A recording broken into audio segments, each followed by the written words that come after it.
It's another Blue Monday. It's another Everton win. Getting used to this now. Like it's nothing, is it? You know. I know. Imagine what, like, when the Reds do these sorts of videos, they're just like, oh yeah, we won again. I imagine it just gets really boring for them. I wouldn't want any of that cake for Yeah, myself. I wouldn't want to win every game. No, it's ridiculous. Winning titles and Champions League is just boring. It's not for me, that. That's not what we're in it for. Nah, boring. You want to come back from the relegation zone and finish in the Champions League. That's exactly what the real teams do with real fans. Yeah. And obviously the league is not so poor anymore now. We're doing well according to the Reds. Well, we had an angry Twitterer yesterday, didn't we? Saying about that. So saying suddenly we're all saying that the league's brilliant because we turned it around. I don't think anyone's saying that. We have been saying that on every show we've been doing since Saturday. Like, to be fair, like, you know. Well, there you go. All of a sudden, it's the best league in the world. So yeah, but. Yeah, it's nice, isn't it? It's nice, isn't it? Yeah. It is. I mean, but on the back of a win, I am going to start off with a bit of a negative point. Or a negative point in a lot of people's eyes, and that's Jordan Pickford. Get it out the way. Get it out the way. Get it done now. I have compiled some stats on some of the keepers in the Premier League, and I think the best conclusion I can draw is that he's been very average. I know goalkeepers and players. You can't say he's average. You've got to say he's either amazing or really, really poor. I can't know that. No, I've got to be polarised one way or the other. Yeah, he's amazing. Then. What are we going to sell this? Clickbait here. Yeah. We got Les Roberts slams Jordan Pickford, or Les Roberts says Jordan Pickford is better than Alisson, or something like that. That's how these sorts of things go viral. Well, if we look at the stats. Okay. So, this season he's played 26 games, kept 6 clean sheets. Okay. Made 63 saves out of 100 shots. Right.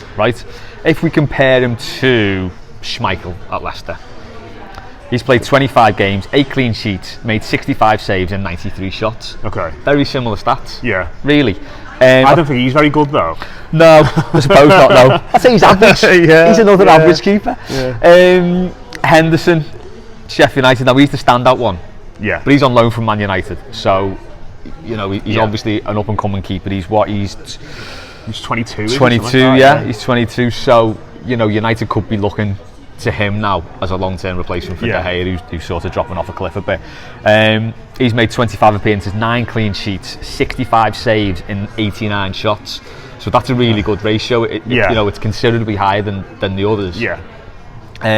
But even so, the amount of shots saved around the mid-60s. You've only got Ederson and Becker who've made 40 and 43 saves each. Because they don't have as many shots to face. Nick Pope, another one at Burnley, people talk about, 25 games, 9 clean sheets, 79 saves, but in 115 shots faced. So it's all quite similar. I think it's quite hard with goalkeepers, isn't it, to analyse, because I think one of the things that one of the stats that was like very prevalent in the Silver, remember, was that we'd faced like the least amount of shots in the Premier League apart from City, but we were like conceding a higher percentage of them. Yeah. But I think that was because we were pressing high up and leaving space, and when teams did get chances against us, they tended to be quite good chances. Like the XG was quite high on them. Yeah. And that in turn doesn't help a goalkeeper's numbers in that regard, does it even? No, not at all. You know, it's just like bit of a plug for something to do tomorrow. Speaking to Matt Sheehan, that'll be out later today on Monday.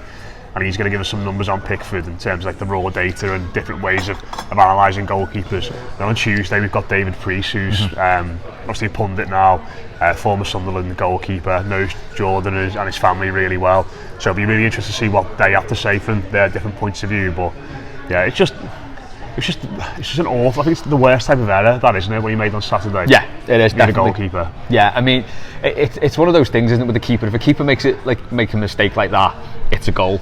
If a striker goes up the other end, like Calvert-Lewin did at the end, and misses, everyone's like, "Oh my God, that's a terrible miss." But it's quickly forgotten about, especially in the context of a game we've won 3-1. But Pickford's won't be, because it was the goal that we conceded to put Palace back in the game. Now, in his defence, he did make a great save at 2-1, which would have put it to 2-2 and could have put us on the back foot, but it kept us sort of just ahead in the game. But do you not think though, if the game had been, say we'd been trying to be the equivalent, if it had been 1-1 or we were getting beat 1-0 and Calvert-Lewin had missed the sitter, he would have been getting stick. Like, he would have been. But I think with the keeper, it lingers a bit longer. So the fact that Calvert-Lewin's miss will be forgotten about, and he's missed chances in the past. Like I think he missed one in the derby a couple of years ago, when it was 0-0, and we could have won that game 1-0, and that's fired it over, didn't we? Yeah, and you know, things like that are never really spoken about as much as a keeper making a howler. I think because it looks worse, and because they have less to do, they don't have many chances to redeem themselves. Yeah, I think they're just. You've got to sort of analyse goalkeepers as like it's like a different sport, isn't it? Yeah, it is a completely. You know, because they literally have to do different things that every other player on the pitch. You know, there are nuances in terms of defending, midfielders, and attackers, but you know, they like the job and you know, and what they actually have to do is so varied. And you know, I you've clearly done some research there about numbers and stuff like that. I don't know what to read into that. I don't really know how I'll probably read into the data when it comes to what Matt's got to say or what David might have to say on Tuesday, but. Just in terms of, you know, Rob Vieira always uses this phrase in terms of the eye test. I just look at a lad who's just not playing well, and ultimately at the moment he's somebody who is probably costing this team more points than he's winning them. And like any player in that situation, you've got to say he deserves criticism. And he does. Yeah, you know, I think that, you know, obviously his quotes from overnight where he's talking about the way in which some things are said about him and how he feels he's a bit picked on because the England player. I've split opinions. Some people are happy he's come out and, you know, talk himself up and you know, against that criticism. Some people are saying he just needs to keep his mouth shut and get on with it. I think how you frame those sorts of words are dependent on his performances. Yeah, you know. I do agree. That was one of the things that we look. You know, when he was playing well in that first season, everyone loved he had that attitude. You know, I remember it was horrible. It was Koeman's last game actually when we got beat by Arsenal 5-2, and he probably squared up to Alexis Sanchez, and everyone was like, "Oh, go ahead, lad." And because he was playing well in that context, that's a good thing. You know, he was playing well in a team that was really struggling. He went on to win Player of the Year, didn't he? Yeah. But if he did that now, it'd be like, oh, what are you doing? Well, it does always quickly turn like that, doesn't it? And a lot of it's about perception and the optics of things. So, you know, he goes away and like goes to the darts, acts the knobhead a bit, doing the shots, and then that just adds to this persona that people seem to think that he's got, which it does look like he's got. Well, he's a bit of a lad, daft, he can come across a bit of a knobhead. That was daft, wasn't it? Yeah. You know, you've got a new manager coming in on the same day that he's literally at the stadium. You're off doing that. You know, I'm not one of these people that say footballers should lock themselves away and never go out and enjoy themselves with their mates. I mean, I think there's a balance there, but that was just a bit daft. Yeah, you know, if you go to the darts, have a bevy and, you know, sit and watch it, but to be stood up on display doing shots. He's been in an environment where there's no excuse for him not to know about what happens to the players. If he just played for Everton, you know, and Sunderland for his entire career, and he went and did something like that, you could say, you know, he might not be totally aware of the fact that you know the spotlight's on him, but he's England's goalkeeper. Go back a couple of years. He was literally a national hero for some of the things he was doing at the World Cup. Wherever he goes or whatever he does, there's going to be a spotlight on him, and he's found that out with what happened in Sunderland about a year ago when he had that scrap, and he found that out with that thing at the darts. But ultimately, it all comes back to him just not playing well. Yeah, he's struggling at the moment, and I think I personally would have liked him just to have gone and made a mistake. I'm going to work hard, get my head down. I could have cost the team, but I'm going to get better. It was probably a little bit too spiky what he had to say for me. Yeah, he didn't really look to take any sort of blame for it, did he? Now, to me, it looked like he just made the wrong decision on how to go for the ball. He tried to sort of gather it like that instead of just spreading himself. And he said, didn't he, that he got his stunts caught on the turf. He should have saved it with his leg. I went and watched it back again, and like, I mean, again, I don't know about goalkeepers and position. I think it is the hardest position on the pitch to analyse properly, but it didn't look like that had happened to me. It didn't look like he went for it with his leg at all. Not had any intention. I'm not sitting here calling him a liar by any means or whatever, but you know, but if anyone knows, you know, he's a keeper, you know, must explain it. But I couldn't really see that. It just looked like he dived over the ball and he made a bad decision, and it's fine. I think he probably indeed, especially after a win. Yeah, he just come out and gone, you know what? I'm not playing very well at the moment. I'm having a bit of a tough time. Thankfully, the lads at the top end of the pitch are doing a good job, and you know, I bailed out a couple of mistakes. But I tell you now, we've got a great manager in charge. We're playing well. I'm gonna work hard to put this right. I think if you just come out and said that, that might have gone down a bit better with that's people. Actually word for word what you should have said. Yeah. And I think if you're after the PR advisor, Jordan, definitely, you know, he's your man. Anytime, yeah. I think only take a small salary, 1% of your wages would do, yeah. I think that's the problem though with him. It's more about his personality than a player who's having a bit of rough bit of form that people like then base their opinion on him about. Yeah. I mean, I obviously can't talk for anyone other than myself, but I just think he's a young goalkeeper in a bit of a bad run of form. Yet you've got quite a few people saying he's a knobhead, get rid of him, which I don't really subscribe to, because I don't think that's a sort of priority position for us. I think one of the last people on the pitch we should be looking at to get rid of and get someone else in and spend upwards of £30 million on is a goalkeeper. Now obviously with the Euros coming up, people are going to say maybe cash in on him if he has a good tournament, which is fine if the right club come along, and a lot of people have said Man United could be the ideal destination. But haven't seen the stats from Henderson at Sheffield United. And the Game's just signed a new 5-year contract there, hasn't he? So they're not going to be looking at doing anything like that anytime soon. So I think, I'm not going to say we're stuck with him. I just don't think they are a bit though, aren't they? Stuck with him. Say if we don't know if this is the case, but Carlo Ancelotti might have looked at him over the last few weeks and said, do you know what, he's not for me. And that can happen with any player, any football club, regardless of what's happening. But he could be in a situation where we go into the summer and he could be at the England team, and the debate's beginning now, isn't it? You're getting more and more people. But even if he plays for England as a decent Euros, you'd look at it and go, who would go and sign him? Like, and who would pay the money Everton would potentially want for their prize assets on a long-term contract? He signed a new contract after his first year, didn't he? Yeah. After the World Cup, so he signed a 6-year deal. He was on a long-term deal. Like you said, he's still relatively young for a goalkeeper. He's an England international. He's had a good tournament. He's going to cost a lot of money. United got the Liverpool, obviously not Liverpool. City got a class goalkeeper. Tottenham maybe, but I couldn't envisage Daniel Levy maybe getting on spending that sort of money. Chelsea spent 70 million on a keeper. Yeah, but he's last. Yeah, he is awful. Yeah. So maybe look at Tottenham and Chelsea. Arsenal have got Leno, who seems to be doing all right there, but they seem to have the sort of money that to fling around on a goalkeeper. So I feel like they are maybe a little bit stuck with him in that regard, unless he went abroad. But then again, would teams abroad pay the money Everton wanted for him? There's no chance really. He's just not playing well. He needs to get out of this run of form. I mean, the way they're down in stats, I think Matt Cheatham said he conceded his last 5 shots before the Benteke one. Yeah, but then he made the save from the header. He also made that save where Yerry Mina made the balls of that clearance that he got a hand to and then got fouled, which was quite vital, but it wouldn't count as a save because there was no shot there.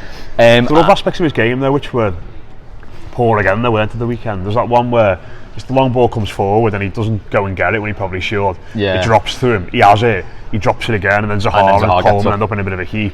There's one pass in the second half which did me head, and we tried to curl out to Leighton Baines, going to say, and Luca Dean, and it just went miles into the bullens. There's that one which flicked off the front post where he wasn't quick enough over to it. The corner.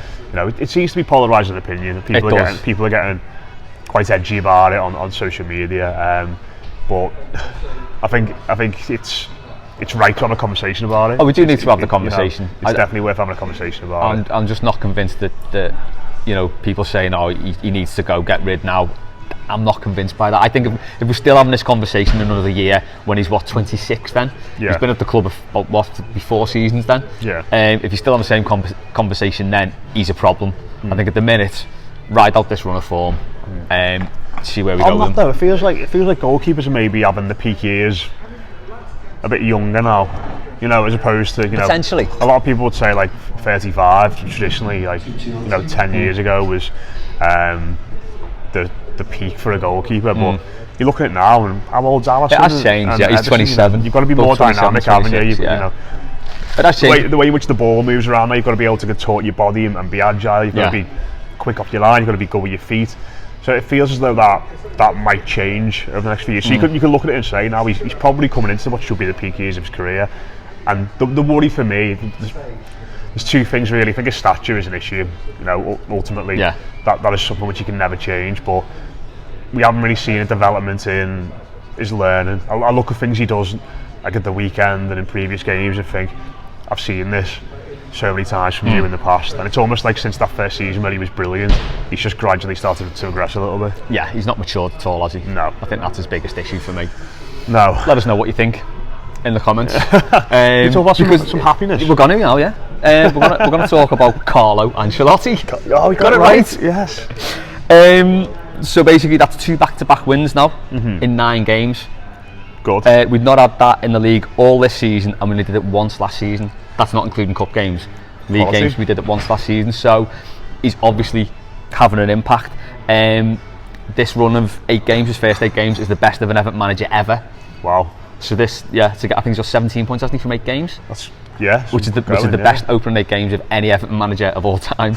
So he's getting off to a great start, isn't he? And Saturday we didn't play particularly well. Still won the game 3-1. A lot of that down to Richarlison and his quality. I don't think a lot's been said about the header for Calvert-Lewin's goal, which was very Cahill-like, wasn't it? Yeah, it was. Yeah. So things are like all falling into place for Ancelotti, and we said this last week. There's nothing really tangible you can say that he's done, but something's working, isn't it? But I think what we did say is that he's given confidence to our game changers in the squad, and he's been able to identify who those game changers are in the squad, and Richarlison certainly benefiting from it. Calvert-Lewin is, Yerry Mina obviously the week before, and that's I sort of put this on Twitter after the game. I think it doesn't really take a grand master plan or sweeping brilliant football to win games in this league at the moment, and I think he's probably identified that. He took on a setup from the previous manager in charge with the 4-4-2 Duncan Ferguson was using, and he's just sort of refined it a little bit, but by and large it's the same, and he's kept it because it was working. And that's ultimately what pragmatic managers do. You wouldn't look at a 4-4-2 throughout Ancelotti's career and say that is his go-to formation or anything by any means, but what you'd say about him is that if he's smart enough to know that if something's working well, don't change it for the sake of changing it and try and put your stamp on the team in that regard, because you don't need to. It's fine. Well, that's it. That shows how secure he is in his own ability. Because we've had Roberto Martinez, not sure what Koeman was exactly, and Marco Silva, both come in and straight away not straight away with Martinez, but try and assert their fingerprints on the setup, even when it's not working, not changing it. Now he's come in, it's Duncan Ferguson's setup essentially, isn't it? And he's just gone, sound, I'll have that. Because he's not one of these managers who's got a philosophy and has to come in and say this is what we're going to do, this is how we're going to do it, and that's the end of the conversation. Which it's really good to see, because it is about winning games. We weren't great on Saturday, but we won, and no one's talking about the fact that we weren't particularly great. No, it's one of those games where you didn't really, I don't really sort of think when you walk out and it's 3-1 and we should have gone 4-1 option with Calvert-Lewin scoring, you sort of think comfortable in the end. You have that feeling coming off the ground that was not really at any point in danger of slipping away, but the 15 minutes after our time looked like they've been lobotomised, didn't they, simultaneously. Just came out and completely forgot how to play football, didn't he, for 15 minutes? It was one of the worst 15-minute spells they've had all season, but it was only when you go back and watch it you think, Van Arnold hit the post in the first half. They obviously had the Benteke chance. They have that one which straight from the corner, which hits the post as well. And, it was a game on a knife edge, but ultimately we've got a lad there in Richarlison who, for the second week in a row, when the game was at that precarious point, has just thought, I'm going to change this. Just by being the best player on the pitch, and just by thinking I am the best player on the pitch. And with that in mind, I can change the way this is going. And he did it, and he's doing it so regularly now. It just feels like over the last few weeks he's just trying to think. He had the game against Wolves early in the season where he scored 2 goals, and that was sort of a bit of a port in a storm for him, because he wasn't playing particularly well. I think he was a bit jaded from the summer still, but since probably the game against Southampton, you could say, where he scored the winner there, it's just like he's just gone up another level. He scored at Leicester, and he scored at Liverpool, scored against Chelsea. There's been the goal against Brighton. He's been informed, the last few weeks as well. It just feels as though he looks like a player who's just ready to burst up to another level. And Ancelotti was asked about comparisons to Cristiano Ronaldo today with him, and that is absolutely ridiculous. But it feels as though he's sort of on that tier of player, probably, where he's a really good young player. And he might just be about to go, this lad could be one of the best forwards in the league come starting next season. Just on that, did you see the graphics Sky put up? There wasn't loads between them at the same age, do you know what? The amount of goals Richarlison scored at that age, I think he's only got to score about 8 more goals in 32 games to beat Ronaldo's record. But Ronaldo at United just had that one season, didn't he? Where he just completely exploded in terms of goals and assists. And obviously we hope that Richarlison can do that. They are different sorts of players, but he's absolutely wonderful. I think what was good about that on Saturday is that I thought he was having a shocking game before that. You know, he was dead narky in the first half. He was getting involved in a few little tiffs. He was losing the ball cheaply. He couldn't really get into the game. And it was almost like, instead of when he got the ball in the second half, when he had space to run into, he panicked and thought, oh, this is my one chance to do something, and you know, was a bit rash of it. It was like, right, I've got a chance to make something happen here, and you know, he flicked into that different mindset of I'm gonna make sure I make the most of this opportunity. And I mean, that's where him and Calvert-Lewin have both done really well. I think in previous setups they might have been on the ball a little bit more, with, you know, Richarlison playing wide, with Calvert-Lewin being a bit of a, you know, striker that just runs doggies into the channels and that sort of thing. They've both had to be at the point of the attack. They've both had to be more resourceful when they do get the ball, and so far they're doing it. Yeah, and you could see when Richarlison went out wide, it didn't quite work as well, did it? Things got a bit more disjointed in the game. That Tom Davis pass out to play. I've not heard the noise at Goodison Park like that for a while. It was just silence, and then it was like a collective groan. I've got no idea what he was doing there. So he was quite decent apart from that. Yeah, he was actually. Yeah, he came on and did well. Like, you need to sort that moustache out though. Oh, you're not a fan? Not the moustache. It's hard to see it properly because it's blonde, isn't it? But he's definitely got to wax that out there, isn't he? Soon. Come on, wearing a monocle. You wouldn't put it past him, would you? Maybe like a full handlebar one, something like that. Oh God, yeah, he'd look like a trucker. Not sure about that. I don't know. Tell us your favourite moustaches as well. Blonde moustaches and beards are a bit mad, aren't they? Yeah, because you can't really notice them so much, can you? Yeah. But do you know, if anyone could do it, he can. Yeah, I think he probably can. Yeah. He's probably going to walk in here in a minute with it. Probably, yeah. That'd be embarrassing, wouldn't it? Yeah. Love your moustache, really, mate. Yeah. But yeah, it's just another good win. Yeah. We can look up at the table now, and the position we're in now is ridiculous when you think where we were when Silva got sacked. It's been a massive turnaround with 3 big games coming up that we can really take points from, I think. Yeah. Maybe not Liverpool. Well, we need to take points from Liverpool. Yeah, why not? Yeah. You know, it's if anyone could do it, Ancelotti can. You know, I think in the grand scheme of things, you think about how many years we've got left at Goodison, probably 3-4 more seasons. Yeah. And this is sort of what we want. We want games where, you know, realistically in that time we're not going to be challenging for the league title or for a Champions League place, you know, or the Champions League. That's ridiculous. But in an ideal world, you want to be going to games at Goodison Park against, you know, big name teams with a top 4 place up for grabs, or a European place up for grabs. Obviously not on the cup competition, but a cup up for grabs. And this is what we should be relishing, like in these last few years. No, we should be. Anyone going down to Arsenal in 2 weeks, well, I can't go, but oh my God, I'd love to be in that. I'd love to be in that away end, because they are.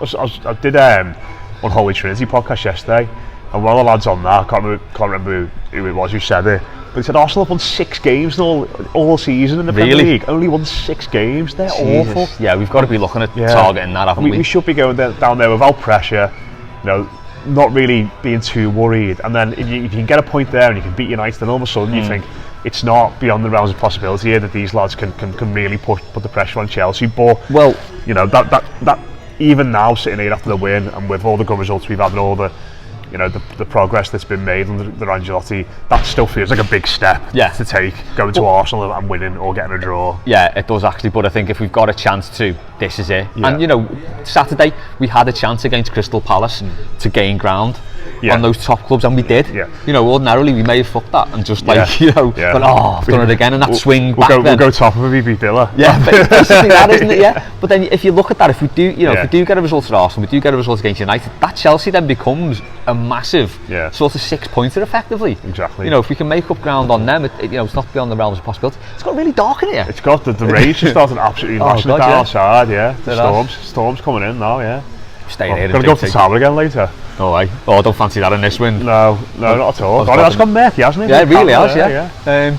God, you probably hear the hail. Yeah, on that, I think we'll. I think we'll call it full time on this week's Blue Monday. No game next weekend.